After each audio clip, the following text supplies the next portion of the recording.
الحمد للہ نحمده ونستعینه ونستغفره. اس کا بٹن ہلا ہوا ہے، چیک کرنا. ونؤمن به ونتوکل علیہ ونعوذ باللہ من شرور انفسنا ومن سیئات اعمالنا. من يهده الله فلا مضل له ومن يضلله فلا هادي له. ونشهد ان لا اله الا الله وحده لا شريك له ونشهد أن محمدًا عبده ورسوله.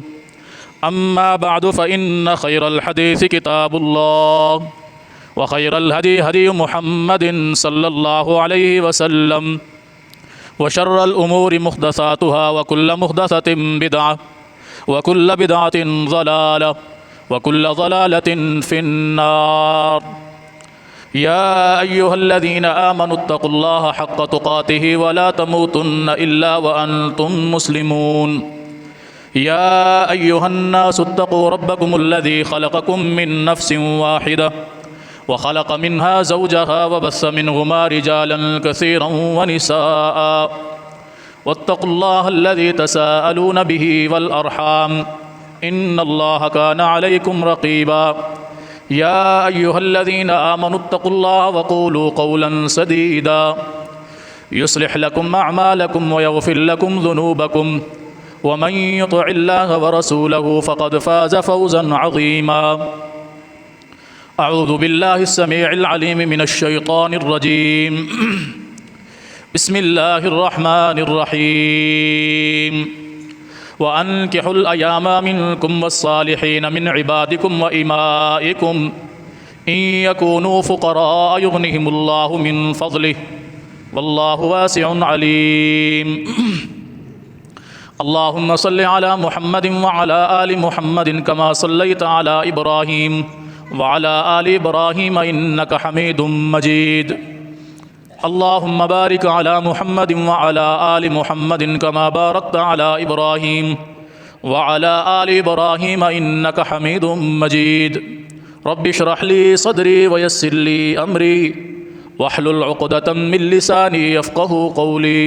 رب زدني علما. اللهم انفعنا بما علمتنا وعلمنا ما ينفعنا وزدنا علما.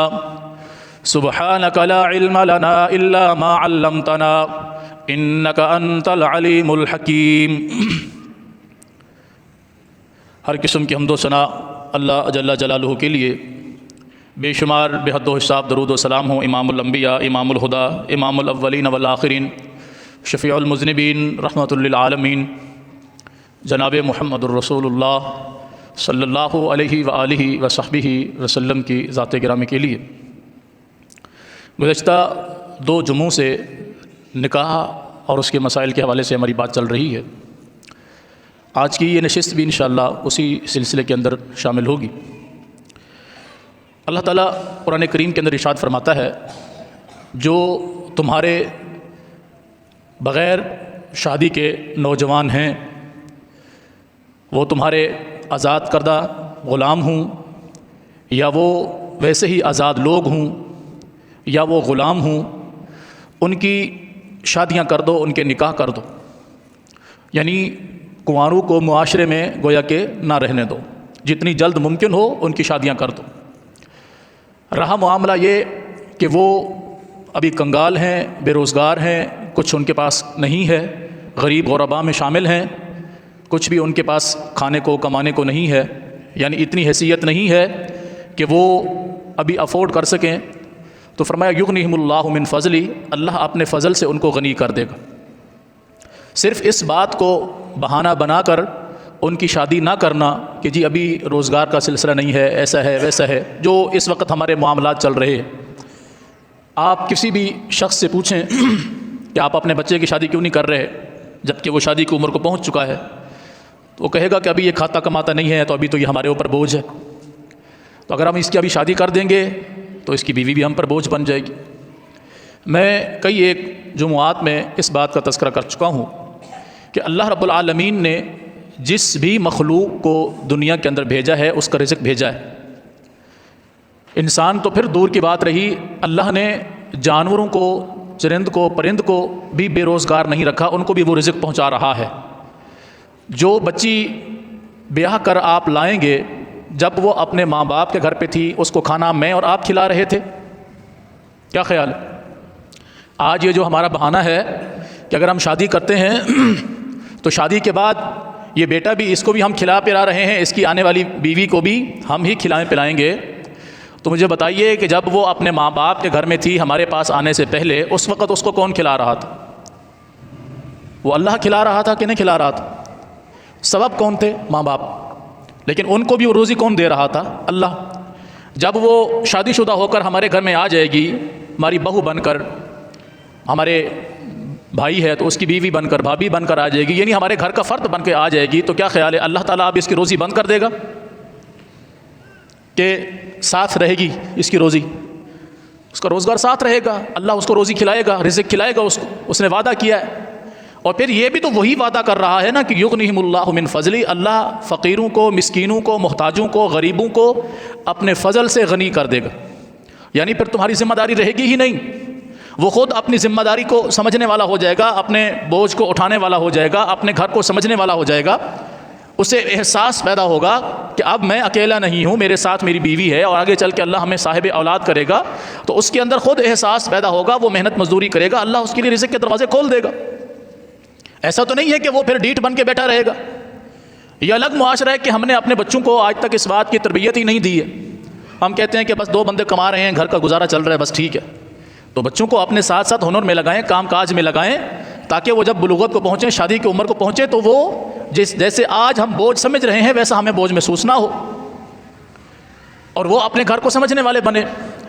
اور جس قدر ان کی وقت پر شادی کریں گے، یقین جانیں بہت سارے فتنوں سے، بہت ساری مصیبتوں سے، بہت ساری پریشانیوں سے بچ جائیں گے۔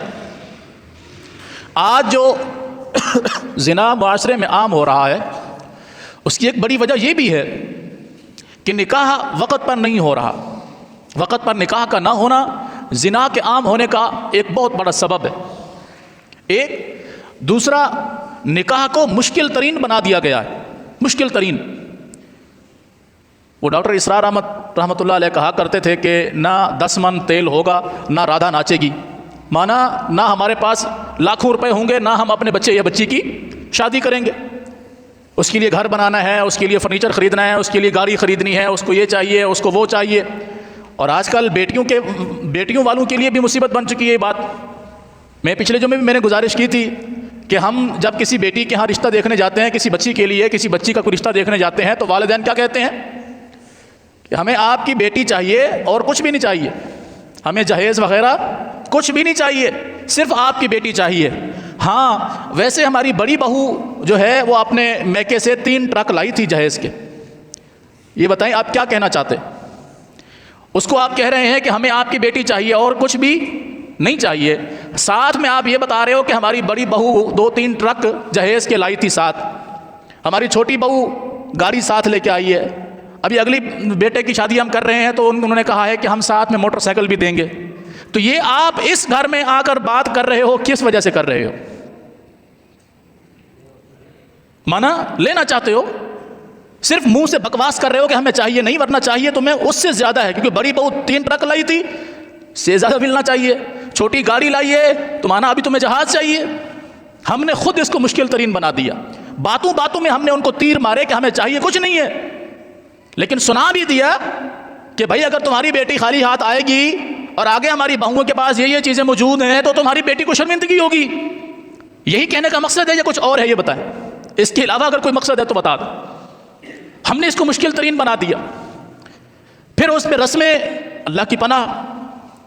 حالانکہ یقین جانیں نبی علیہ الصلوۃ والسلام کے زمانہ میں شادیاں اس قدر آسانی کے ساتھ اور سادگی کے ساتھ ہو جاتی تھیں کہ کسی کو کانوں کان خبر ہی نہیں ہوتی تھی۔ مشہور واقعہ ہے حضرت عبد الرحمن بن عوف کا رضی اللہ تعالیٰ عنہ، صحیح مسلم کے اندر حدیث ہے، صحیح بخاری کے اندر بھی ہے۔ مکہ سے ہجرت کر کے مدینہ تشریف لائے تو ان کے گھر والوں نے سب کچھ ان سے چھین لیا، مال و بتا چھین لیا، جو کچھ ان کے پاس جمع پونجی تھی وہ چھین لی، حتیٰ کہ سسرال والوں نے بیوی چھین لی، ان کے سگے بھائیوں نے ان سے بیٹا چھین لیا کہ تم نے جانا ہے تو جاؤ محمد کے پاس صلی اللہ علیہ وسلم، یہ سب کچھ ہمارا ہے، ہمیں دے کر جاؤ۔ خالی ہاتھ تنہا مکہ سے سفر کرتے کرتے مدینہ میں پہنچے، تقریباً ظہر کی نماز کا وقت تھا. نبی علیہ الصلوۃ والسلام نے سلام پھیرا, پیچھے دیکھا تو عبد الرحمن بن عوف موجود ہیں. فرمایا عبد الرحمن کب آئے؟ کہا اللہ کے رسول صلی اللہ علیہ وسلم ابھی آیا ہوں. فرمایا کیا صورت حال ہے؟ کہنے لگے اللہ کے رسول صلی اللہ علیہ وسلم کچھ بھی بچا کر نہیں لایا ہوں, سب کچھ انہوں نے چھین لیا, بس ایمان بچا کر آیا ہوں. اور آج کے دور میں اگر سمجھیں تو گویا کہ نبی علیہ الصلوۃ والسلام نے فرمایا کہ ایمان بچا کر آئے ہو تو کچھ بھی نہیں لوٹا, ایمان بچ گیا تو باقی کچھ بھی نہیں لوٹا. اور نبی علیہ الصلوۃ والسلام کی عادت مبارکہ تھی کہ آپ جب کبھی کوئی مہاجر مدینہ میں آتا تو آپ اس کا کسی انصاری کے ساتھ مواخذہ کرا دیتے, بھائی چارہ کرا دیتے کہ تم اس کے کفیل بن جاؤ, تم آپس میں ایک دوسرے کے ساتھ مل جل کر رہو. اللہ اکبر کبیرہ. تو سعد بن ربیع رضی اللہ تعالیٰ عنہ مدینے کے امیر ترین لوگوں میں شمار ہوتے تھے. وہ خود فرماتے ہیں کہ میں مدینے کے امیر ترین لوگوں میں میرا شمار ہوتا تھا. نبی علیہ الصلوۃ والسلام نے عبد الرحمن بن عوف کو میرا بھائی چارہ بنا دیا, میرا بھائی بنا دیا کہ یہ تمہارا بھائی ہے. میں نے عبد الرحمن بن عوف سے کہا آپ ایسا کریں کہ میرا جتنا مال ہے, جتنا میرا مال ہے میں آدھا آپ کو دیتا ہوں, آدھا میں رکھ لیتا ہوں. سبحان اللہ. آج کوئی کسی کو ایک گھونٹ پانی پلانے پر راضی نہیں ہے. یہ دور ہے کہ جب کوئی شخص اپنا آدھا مال کسی کو دے رہا ہے فری آف کاسٹ, اس میں سے کچھ بھی نہیں چاہیے. صرف یہاں نہیں, کہتے ہیں میں نے عبد الرحمن سے کہا میری 2 بیویاں ہیں, ان میں سے دیکھ لو جو تمہیں پسند آتی ہے میں اسے طلاق دے دیتا ہوں, وہ عدت پوری کر لے, آپ اس سے نکاح کر لیں. ہماری تو دوسری کی بیویوں پر نظر ہوتی ہے, ہم تو یہ مسلمان ہیں کہ کسی کی بہن بیٹی گزر رہی ہے, مجال ہے کہ وہ شرافت کے ساتھ گزر سکے, ہماری نظریں اس کا پیچھا نہیں چھوڑتی. اور یہاں ایک شخص اپنی بیوی کو طلاق دینا چاہتا ہے تاکہ میرے بھائی کا گھر بس جائے. سعد بن ربیع فرماتے ہیں مجھے عبد الرحمن کہنے لگے اللہ تمہارے گھر میں اور تمہارے مال میں تمہیں برکت عطا فرمائے, مجھے اس میں سے کچھ بھی نہیں چاہیے, یعنی چند دن مجھے صرف اس گھر میں رہنے دو, باقی مجھے تمہارے مال میں سے بھی کچھ نہیں چاہیے, تمہارے گھر میں سے بھی کچھ نہیں چاہیے. انہوں نے تجارت شروع کی گھی اور پنیر کی, چند سکے جو چھپائے ہوئے تھے اس کے ساتھ انہوں نے تجارت شروع کی, باقی تو سب کچھ انہوں نے لوٹ لیا تھا ان کے گھر والوں نے. چند سکوں سے انہوں نے گھی اور پنیر کا کام شروع کیا, بہت جلد وہ امیر لوگوں میں شامل ہو گئے اور تھوڑے ہی عرصے میں انہوں نے ایک انصار کی عورت سے شادی کر لی, شادی کی, اور اس شادی میں نبی علیہ الصلوۃ والسلام کو بھی دعوت رہی تھی. آج ہمارے ہاں تو یہ ہے نا کہ جی وہ فلاں نے مجھے فلاں دعوت پہ نہیں بلایا تھا, اس کا بچہ پیدا ہوا اس نے خوشی کی مجھے نہیں بلایا, اس نے عقیقہ کیا مجھے نہیں بلایا, فلاں نے شادی کی, فلاں نے منگنی کی, فلاں نے یہ کیا, مجھے دعوت نہیں دی. نبی علیہ الصلوۃ والسلام کی اچانک نظر پڑی عبد الرحمن بن عوف پر, تو جسم پر یا کپڑوں کے اوپر زرد رنگ نظر آیا, جو اس وقت عورتوں کا میک اپ وغیرہ ہوتا تھا, تو وہ کچھ عبد الرحمن بن عوف رضی اللہ تعالیٰ عنہ کپڑوں پر لگ گیا. نبی علیہ الصلوۃ والسلام نے فرمایا عبد الرحمن یہ کیا ہوا, یعنی تمہارے جسم پر یہ رنگ کیسا؟ کہنے لگے اللہ کے رسول صلی اللہ علیہ وسلم میں نے شادی کی ہے. سبحان اللہ. میں نے بتایا نا کہ اتنی سادگی سے شادی ہو جاتی تھی کہ کسی کو کانوں کان بھی خبر ہے نہیں ہوتی تھی. آج ہمارے ہاں بیٹا تو دور کی بات, بیٹی کی بھی شادی ہو رہی ہو تو 10 دن محلے والوں کا جینا حرام ہو جاتا ہے. بینڈ باجا بج رہا ہوتا ہے, اونچی اونچی آواز میں گانے چل رہے ہوتے ہیں, نہ نماز کی ٹینشن, نہ اذان کی فکر, نہ لوگوں کے آرام کی فکر, نہ خود ان کے آرام کی فکر. 10 دن تک کنجر خانہ چلتا رہتا ہے صرف بیٹی کی شادی پر. بیٹے کی شادی تو پھر دور کی بات رہی. یہ صحابی رسول ہے, شادی کی ہے, اور اللہ کے رسول صلی اللہ علیہ وسلم کو بھی خبر نہیں ہے. اور آپ نے پہلا سوال یہ کیا, آج اگر مولوی پوچھے نا نکاح کے موقع پر کسی کا نکاح پڑھا رہا ہو, کئی دفعہ ہمارے ساتھ یہ معاملہ پیش آیا ہے, ہم پوچھتے ہیں کہ کتنا حق مہر ہے, کہتے ہیں جی آپ کا کیا تعلق, وہ ہم نے آپس میں ایک دوسرے کے ساتھ طے کر لیا ہے. تو مولوی جو تم سے پوچھ رہا ہے وہ اپنے لیے پوچھ رہا ہے کہ مجھے دو, وہ بھی تو اس لیے پوچھ رہا ہے تاکہ تمہیں کوئی بات سمجھا سکے. نبی علیہ الصلوۃ والسلام نے پہلا سوال عبد الرحمن بن عوف سے کیا, حق مہر کتنا دیا, حق مہر کتنا دیا؟ کہنے لگے اللہ کے رسول صلی اللہ علیہ وسلم سونے کی ایک گٹھلی میں نے حق مہر میں دی.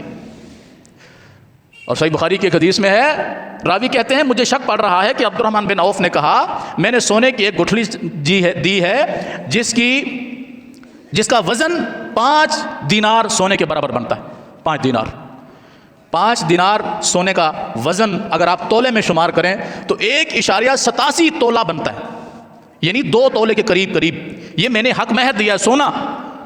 اور آج اس وقت آپ سونے کا ریٹ معلوم کریں تو تقریباً 4,64,000 روپے کا سونا ہے. 1 تولہ سونا کتنا؟ 4,64,000 کے قریب. اس کو بھی کراس کر چکا ہے. اور 1.87 کو اگر آپ ضرب دیں تو میرے خیال میں کم از کم 9 لاکھ کے قریب حق مہر بنتا ہے جو عبد الرحمن بن عوف نے اپنی بیوی کو حق مہر دیا۔ ہمارے ہاں یہ بہت بڑا پرابلم ہے کہ نکاح کے موقع پر ہم لاکھوں روپے خرچ کر دیں گے، جب باری آئے گی نا حق مہر کی تو اس وقت کہتے ہیں کہ جی وہ دیکھ لیں، وہ جو شرعی ہو وہ آپ لکھ لیں، جو شرعی حق مہر ہو وہ آپ لکھ لیں۔ شرعی حق مہر کتنا ہے؟ وہ جی ہم نے علماء سے سنا ہے 32 پیسے ہوتا ہے، 32 پیسے۔ افسوس نہیں ہوتا 32 پیسے میں تم عورت کو خرید رہے ہو، عورت کو لے رہے ہو۔ اللہ اکبر کبیرہ۔ ام المومنین امی عائشہ رضی اللہ تعالیٰ عنہ سے پوچھا گیا اللہ کے رسول صلی اللہ علیہ وسلم اپنی بیویوں کو حق مہر کتنا دیا کرتے تھے؟ ماں جی بیان فرماتی ہیں نبی علیہ الصلوۃ والسلام 12 اوقیہ اور 1 نش حق مہر میں چاندی دیا کرتے تھے۔ اور تمہیں پتہ ہے نش کیا ہوتا ہے؟ وہ کہتے ہیں نہیں۔ اماں جی فرماتی ہیں نش آدھا اوقیہ ہوتا ہے، یعنی 12.5 اوقیہ چاندی نبی علیہ الصلوۃ والسلام اپنی بیویوں کو حق مہر میں دیتے تھے، جس کے ساتھ بھی آپ نکاح فرماتے۔ بعض امہات المؤمنین ایسی تھی جو قید ہو کر آئی تھی تو ان کی رہائی کو ہی آپ نے ان کا حق مہر بنا دیا، ورنہ اپنی بیویوں کو نبی علیہ الصلوۃ والسلام نے 12.5 اوقیہ چاندی حق مہر میں دیا۔ اور ایک حق مہر کو اگر آپ وزن شمار کریں چاندی کا، 12.5 اوقیہ چاندی 500 درہم بنتا ہے۔ 1 اوقیہ چاندی جو ہے وہ 40 درہم کا ہوتا ہے، اور 1 نش آدھے اوقیہ کے برابر یعنی 20 درہم، اور ان کو ٹوٹل کریں تو 500 درہم بنتا ہے۔ اس 500 درہم کا آپ وزن کریں تو وزن میں یہ 1.5 کلو بنتا ہے، اور اگر آپ اس کو تولے میں شمار کریں تو یہ 131 تولے بنتا ہے کم از کم۔ اور آج کے ریٹ میں اگر آپ اس کا حق مہر جو ہے اس چاندی کا وزن شمار کریں تو 4155 روپے 4155 روپے چاندی تولا چل رہا ہے آج 26 دسمبر، ابھی میں نے تھوڑی دیر پہلے سرچ کیا، اور 12.5 اوقیہ چاندی کی قیمت 5,45,000 کچھ روپے جا کر جو ہے حق مہر بنتا ہے جو نبی علیہ الصلوۃ والسلام نے اپنی ایک بیوی کو دیا ہے۔ تو سمجھانے کا مقصد یہ ہے کہ جب ہم لاکھوں روپے خرچہ کر دیتے ہیں، جب بیوی کو حق مہر دینے کی باری آتی ہے ہم کیا کہتے ہیں؟ بس جی وہ جو شرعی ہے وہ لکھ دیں۔ ایک دوسرا، کچھ لوگ اپنا نام اونچا کرنے کے لیے بڑی بہادری کرتے ہیں، کہتے جی آپ 1 لاکھ روپے لکھ دیں، ٹھیک ہے ابھی کتنا دو گے؟ ابھی تو صحیح 5,000 ابھی دے دوں گا، باقی وہ آپس میں میاں بیوی ایک دوسرے کے ساتھ معافی تلافی کر لیں گے۔ اللہ کی عزت کی قسم، کائنات کا بدترین بھکاری ہے یہ شخص جو بعد میں اپنی بیوی کے ساتھ اس سے فائدہ بھی اٹھائے اور اس سے حق مہر بھی معاف کروا لے۔ اس سے بڑا بھکاری کائنات میں آپ کو نظر نہیں آئے گا۔ تو اس لیے ان سب چیزوں کو مد نظر رکھیں کہ زیادہ سے زیادہ حق مہر اس سے بھی زیادہ دے سکتے ہیں، ورنہ کم از کم کچھ تو حق مہر رکھیں۔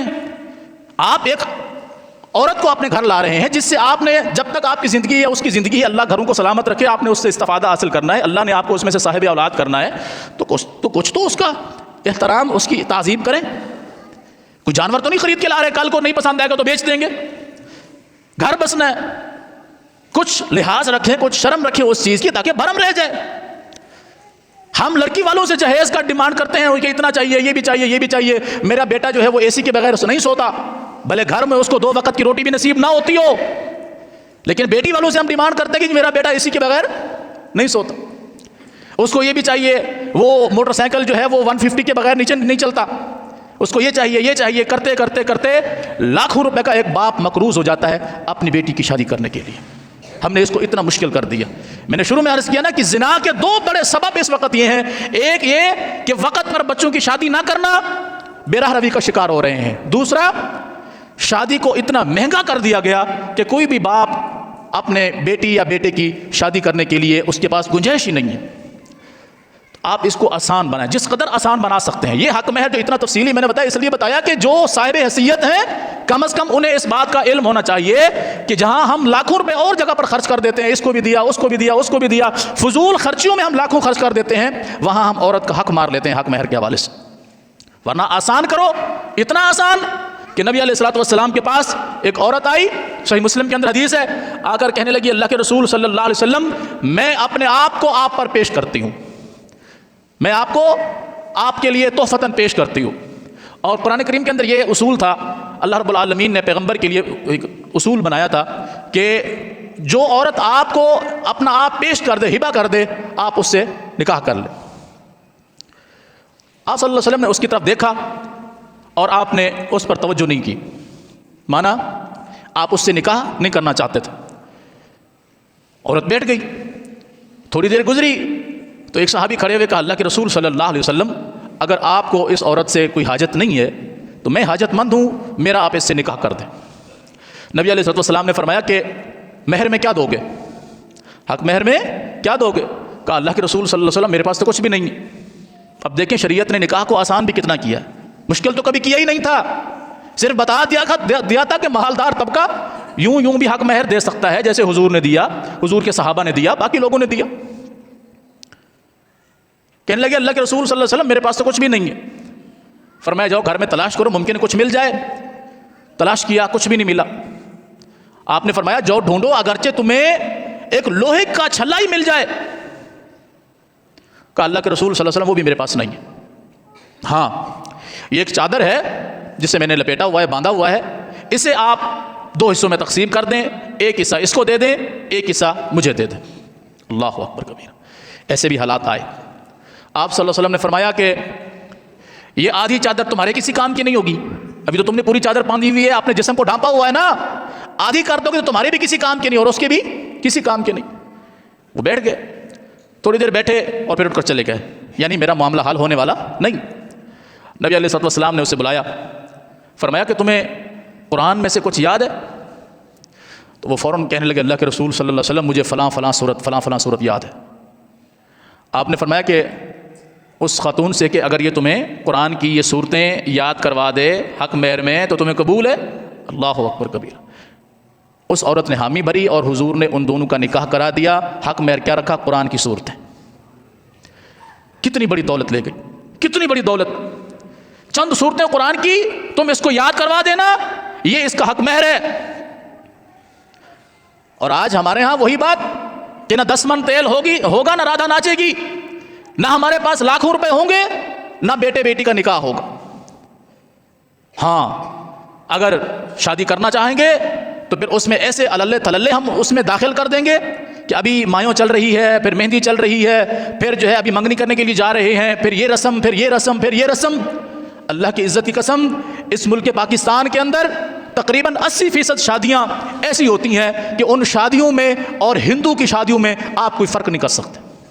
80% شادی, اور ان 80% شادیوں میں سے کامیاب کتنی ہوتی ہیں آپ حیران ہو جائیں گے اگر آپ اس کی سرچ کرنا شروع کریں تو. کیوں کہ پہلے دن سے لے کے شادی کے آخری دن تک ٹوٹل ہم ہر وہ کام کرتے ہیں جو محمد الرسول اللہ صلی اللہ علیہ وسلم کی شریعت کے منافی ہے, لوگوں کو راضی کرنے کے لیے. یہ بھی چاہیے, یہ بھی چاہیے, یہ بھی چاہیے. میں نے عرض کیا نا کہ اللہ کے رسول صلی اللہ علیہ وسلم کے دور میں سیدنا عبد الرحمن بن عوف, اور یہ وہ صحابی ہیں جن کو بعد میں نبی علیہ السلام نے 10 مبشرہ صحابہ میں شامل کیا. آپ نے 10 صحابہ کو زندگی میں جنت کی بشارت سنائی تھی. ابو بکر فی الجنہ, عمر فی الجنہ, عثمان فی الجنہ, علی فی الجنہ, طلحہ فی الجنہ, سعید فی الجنہ, سعد فی الجنہ, عبد الرحمن بن عوف فی الجنہ, زید فی الجنہ. 10 صحابہ کو نبی علیہ السلام نے جنت کی بشارت سنائی, ان میں سے عبد الرحمن بن عوف بھی ان صحابہ میں شامل ہیں. اس عبد الرحمن بن عوف کی شادی ہو رہی ہے اور نبی علیہ السلام کو خبر بھی نہیں. اور ہمارا معاشرہ اس قدر غلاظت میں لتھڑا جا چکا ہے کہ گھر میں بھلے کھانے کو کچھ نہ ہو مگر بینڈ باجا ناچ گانا ضرور ہوگا. کیسے معلوم ہوگا کہ فلاں کی شادی ہو رہی؟ بعض تو ہمارے ایسے بھی لوگ ہیں, ان سے اگر آپ کہیں نا کہ بھائی مسجد قریب ہے, مدرسہ قریب ہے, اللہ کا گھر قریب ہے, تھوڑا سا آواز کم کر لیں, تو آگے سے جواب دیتے ہیں کہ بھائی تمہاری اذان سے بھی تو ہم پریشان ہوتے ہیں نا, ہم نے تو کبھی آ کر شکایت نہیں کی ہے. ایسے بھی ماشاءاللہ ایماندار لوگ ہیں کہ 5 وقت کی اذان ہوتی ہے, تمہاری مسجد سے اسپیکر کی آواز آتی ہے, ہم نے تو کبھی پریشانی آ کر تم نے زہر نہیں کی. ہماری صبح کی نیند خراب ہو جاتی ہے, صبح کو ہمارے بچے آواز سن کر اٹھ جاتے ہیں, ہم نے تو کبھی آ کر شکایت نہیں کی ہے. آپ اگر شکایت کر رہے ہو کہ بھائی ناچ گانا بند کرو, ہماری خوشی ہے, خوشی روزانہ تھوڑی آتی ہے. اور ان لوگوں کے گھروں کو ہم نے ٹوٹتے ہوئے دیکھا ان چند سالوں کے اندر. اس مسجد کو بنے کتنا سال ہو گئے؟ 4 سال. ان 4 سالوں کے اندر میں نے داؤد گوڑ کے اندر 1 درجن سے زیادہ گھروں کو ٹوٹتے ہوئے دیکھا ہے. یہ اللہ کی عزت کی قسم, اللہ کا کلام میرے ہاتھ میں ہے. وہ گھر تھے جن کو میں نے پرسنلی جا کر روکا تھا کہ بھائی اللہ کی بغاوت سے باز آ جاؤ, لوگوں کو آرام کرنے دو. ان میں سے بعض نے وہ جملے کہے جو میں نے ابھی آپ کو بتائے, اور 1 درجن سے زیادہ گھروں کو میں نے 4 سالوں کے اندر ٹوٹتے ہوئے دیکھا ہے. نہ ان میں کوئی نماز پڑھنے والا ہے, مردوں میں نہ عورتوں میں, نہ ان میں کوئی قرآن پڑھنے والا ہے. ہاں ایک ہی بات ہے کہ بس ہم اس قوم کے ہیں، ہم اس قبیلے کے ہیں، ہم فلاں کے ہیں، ہم فلاں کے ہیں، ہم وڈیرے ہیں، ہم سردار ہیں، ہم یہ ہم وہ. کیا نقصان کیا؟ کس کا نقصان کیا؟ جب اللہ کی شریعت سے ہم بغاوت کریں گے. یہ دنیا مکافات عمل ہے. اللہ تعالیٰ بعض عملوں کی سزا فوری طور پر دے دیتا ہے، فوری طور پر. نکاح کو آسان کیجیے. زنا مشکل ترین ہو جائے گا. آج زنا آسان ہے. آپ کبھی سوشل میڈیا کو دیکھیں، بھرا پڑا ہے. کبھی آپ شہر کی طرف نکل جائیں یا اسی اپنے اس بلدیہ ٹاؤن کے روڈ کے اوپر آپ کبھی رات کو نکلیں، اللہ کی پناہ کہ رات کے 1:30 بجے 2 بجے 3 بجے تک آپ کبھی نکل کر دیکھیں، نوجوان بچیاں، نوجوان عورتیں اپنے جسم بیچنے پر مجبور ہیں. کیوں ہیں؟ ہم نے زنا کو آسان کر دیا، نکاح کو مشکل کر دیا. ان سے پوچھو کیا مسئلہ ہے، کیا پریشانی ہے، وہ بتائیں گی گھر میں کوئی کمانے والا نہیں ہے، گھر کا کوئی فرد نہیں ہے، کوئی ہماری سرپرستی کرنے والا نہیں ہے، کوئی ہمارا بوجھ اٹھانے کے لیے تیار نہیں ہے، وزن اٹھانے کے لیے تیار نہیں ہے، ہمیں آپ ایکسیپٹ کرنے کے لیے تیار نہیں ہے. مجبوری ہے. بچے گھر میں بھوکے ہیں، بہن بھائی گھر میں بھوکے ہیں، یہ مسئلہ ہے، یہ مسئلہ ہے. پھر آہستہ آہستہ اس برائی کی لت پڑ جاتی ہے انسان کو. پھر وہ مجبوری نہیں دیکھتا، بس پھر وہ لذت میں جو ہے وہ محو ہو جاتا ہے. اللہ کے لیے نکاح کو آسان کیجیے. میں پھر گزارش کروں گا کہ ہمارے جتنے لوگ یہاں موجود ہیں اور جہاں تک بات پہنچا سکتے ہیں، اپنے بچوں کی شادیاں وقت پر کر دیں، انتہا سادگی کے ساتھ. سادگی کے ساتھ. کوئی اس میں لچر بن نہ رکھیں. آپ دیکھیں گھروں میں برکتیں آتی ہیں کہ نہیں آتی. اور پچھلے جمعے میں نے گزارش کی تھی نکاح کیسے کیا جائے، کن لوگوں سے کیا جائے، وہ بھی میں نے آپ کو بتایا تھا کہ بیٹوں کے لیے ایسی بچیاں تلاش کریں جن کے اندر دین کی رمق زیادہ ہو. مال و متاع، حسب، نسب، خوبصورتی، یہ ساری چیزیں دیکھی جاتی ہیں، لیکن نبی علیہ السلام نے کیا فرمایا؟ فاظفر بذات الدین. دین کو ترجیح دو. اپنے بچوں کے لیے ایسی بچیوں کا انتخاب کریں. اور یہ بھی میں نے بتایا تھا کہ ایسا کب ممکن ہوگا؟ جب ہم اپنی بچیوں کو دینی تعلیم دلائیں گے. جب ہم ان کو دین کی طرف آنے ہی نہیں دیں گے تو ان کے رشتے خاک آئیں گے. اور اسی طرح بچیوں کے لیے ایسے بچوں کا انتخاب کریں جن کے دین اور اخلاق سے آپ مطمئن ہو. اور یہ نبی علیہ السلام کا فرمان ہے کہ جن کے دین اور اخلاق سے مطمئن ہو، اگر ان کی طرف سے تمہیں نکاح کا پیغام آتا ہے تو ان کے ساتھ نکاح کر دو اپنی اس محرم کا، ورنہ تم زمین میں فساد برپا کرو گے. مانا پھر تمہیں ایسے لوگ ملیں گے جو دن میں تمہیں تارے دکھانے والے ہوں گے. ایسے بھی آپ دیکھ لیں، مثالیں آپ کو ملیں گی کہ یہ ہماری قوم کا نہیں ہے دیندار، با اخلاق ہے، باشرہ ہے، لیکن ہماری قوم کا نہیں. اور ہماری یہ رسم ہے، عادت ہے کہ ہم قوم کے بغیر شادی نہیں کرتے. پھر قوم میں کوئی ایسا ناسور ہمارے متھے لگتا ہے کہ پھر اللہ کی پناہ. دین نے آسانیاں رکھی ہیں.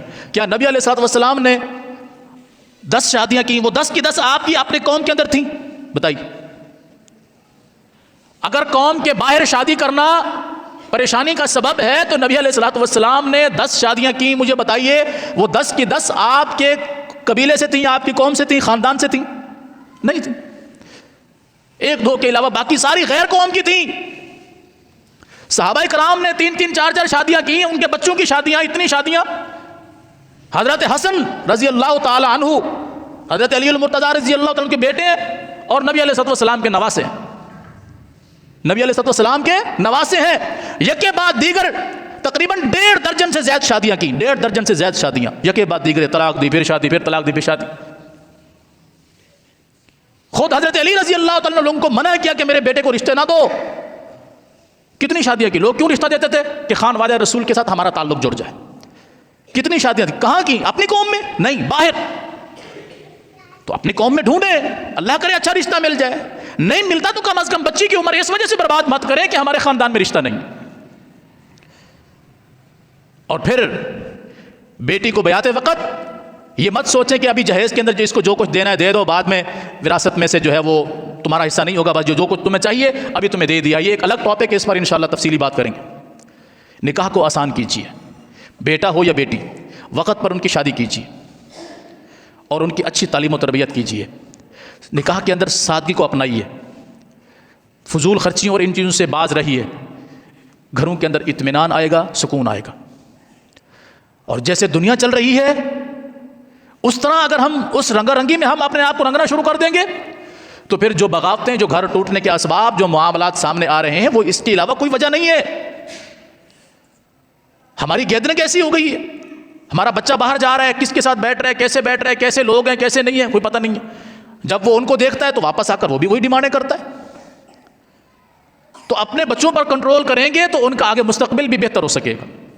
اگر ان کو ایسے کھلا چھوڑ دیں گے, بیٹی ہو یا بیٹا, پھر اس کے نتائج بھیانک ملیں گے. اللہ ہم سب کی بچوں کو, بیٹیوں کو محفوظ فرمائے, ہم سب کو محفوظ فرمائے. اس لیے شریعت نے آسانیاں رکھی ہیں, بہت ساری آسانیاں رکھی ہیں. ایک دوسرے کی پابندی انسان تب کر سکتا ہے, ایک دوسرے کے ساتھ معاملات کو تبھی اچھے طریقے سے لے کے چل سکتا ہے جب وہ دین کے اندر جستجو رکھتا ہوگا, کوشش کرتا ہوگا دین سیکھنے کی, سمجھنے کی. اس کے اندر تھوڑی بہت صلاحیت ہوگی, اللہ ان کے اندر بہتری پیدا کر دے گا. وہ تھوڑے پر بھی گزارا کرنے والے ہوں گے, تھوڑے پر بھی گزارا کرنے والے ہوں گے. اور جب دین سے باغی ہو جائیں گے تو قارون کا خزانہ بھی سامنے آ جائے تب بھی کچھ نہیں ملتا. اس لیے شریعت کی طرف آئیے, میں بھی, آپ بھی, ہم میں سے ہر شخص اپنا اٹھنا بیٹھنا چلنا پھرنا اوڑھنا بچھونا حد الوسع کوشش کرے کہ دین کی طرف آئے. یقین جانے ہمارے گھروں کے اندر برکتیں آ جائیں گی. یہ چند ایک باتیں تھیں نکاح کے حوالے سے کہ اس کو مشکل نہ کریں, اس کو آسان کریں. اگر صاحب استطاعت ہیں تو عورت کا حق حد الوسع کوشش کریں زیادہ سے زیادہ ادا کرنے کی, جیسے نبی علیہ السلام یا آپ کے صحابہ نے ادا کیا. اور اگر کچھ نہیں ہے اور واقعتاً کچھ نہیں ہے حالات کے حساب سے تو پھر جس قدر آسانی ہو اس طرح کیجیے, لیکن بخل سے کام نہ لیجیے. اور لڑکی والوں پر کسی قسم کا بوجھ نہ ڈالیے, باتوں باتوں میں بھی اور حقیقتاً بھی ان پر کوئی بوجھ نہ ڈالیے. کیوں؟ آپ مرد ہیں, آپ کی ذمہ داری ہے اپنے گھر کو چلانے کی, عورت کی ذمہ داری نہیں ہے.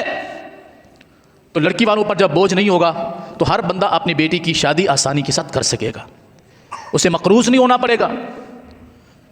نہیں یہ بھی کرنا ہے یہ بھی کرنا ہے, نہ کرتے کرتے بھی ہم اس کی ایسی کی تیسی کر دیتے ہیں, اس کو ننگا کر دیتے ہیں معاشرے کے سامنے کہ وہ دینے پر مجبور ہو جاتا ہے. اور ابھی وہ اس نے اس بچی کی شادی پر لیا گیا قرض نہیں اتارا ہوتا کہ اگلی بچی جوان ہو جاتی ہے. ایسا کیوں ہے؟ یہ ظلم ہم نے اپنے اوپر مسلط کیا ہے. معاشرے کو دیکھ کے وہ کیا بولیں گے, میری بیٹی کے سسرال والے کیا بولیں گے, وہ کیا بولیں گے, معاشرہ کیا بولے گا, بیٹی بھی آئی کچھ بھی نہیں دیا. جب شریعت کے مطابق چلیں گے تو یہ تانے نہیں ملیں گے, اور اگر نہیں لوگوں کے رنگا رنگی میں رنگیں گے تو جو چل رہا ہے یہ چلے گا. اللہ تعالی ہم سب کو ہدایت دے, سمجھ عطا فرمائے. اقول قولی ھذا واستغفر اللہ لی ولکم ولسائر المسلمین.